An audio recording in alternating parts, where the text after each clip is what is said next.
Okay, Matt DeBoard from Slate's The Big Money. I've moved over to Chevrolet, and I'm here with Tony Posawatz. You got it. Posawatz like kilowatts. Who's the vehicle line director for the Chevy Bolt, which is General Motors' forthcoming extended range electric vehicle, a car around which there's a lot of buzz, and it's right behind us here. So I'm going to ask Tony a quick question. Tony, I have written some stuff about what I'm calling the fill-up factor, which is some back-of-the-envelope calculations that I've done that would indicate that if you did drive the Volt around its 40-mile charge radius, juiced it back up in your garage at night, and really didn't use much of the gas in the gas motor, that you could conceivably be filling up the car very, very infrequently during the course of a year.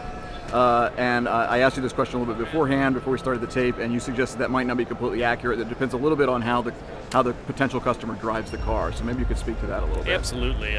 Because we have this up to 40 miles of electric vehicle range, we have, with our OnStar technology, actually measured typical driving patterns and the like. And did you know the average drive, or average trip, shall I say, is about 8 to 9 miles? And the average person takes about 3 to 4 trips a day. So if in between any of those trips, you can get an extra charge.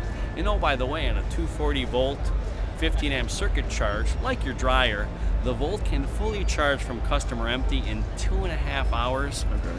We really don't know how much fuel or gas you'll burn. We do think some people may have to actually have the Volt's special engine maintenance mode turn on so that the gas doesn't turn stale. Right. And to lubricate the moving parts. Right. So probably you'll always use a little bit of fuel, but that fuel might even be ethanol. Yeah. So the Volt's mission of displacing petroleum with a vehicle that can be a regular car really brings to life the 100-year-old dream of Thomas Edison. And even Thomas Edison failed to bring an electric car to market. We think the Volt will finally break through that paradigm. What was the main engineering challenge in putting this car together? What was the biggest piece of code that you had to crack? Oh, Matt, it's numerous and many, but it was exciting to be a problem solver. But simply put, the battery is the new killer app, if you will.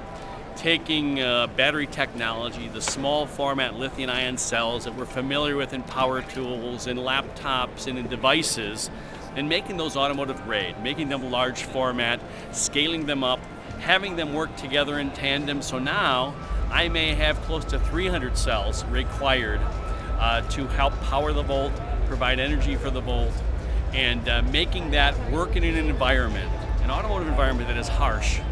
Debris, dust, temperature change, humidity, crash, vibration, something your small devices never have to live with. Right. You know, by the way, those batteries only live a year or two. The Volt battery will live in the car 10 years, 150,000 miles, and have a life after its life in the car. Okay, Tony, thanks very much. And Good, right here is the car. There is the Chevy Volt right there. Live and in the flesh. Thanks, Tony. Thanks very much for your time. I appreciate it.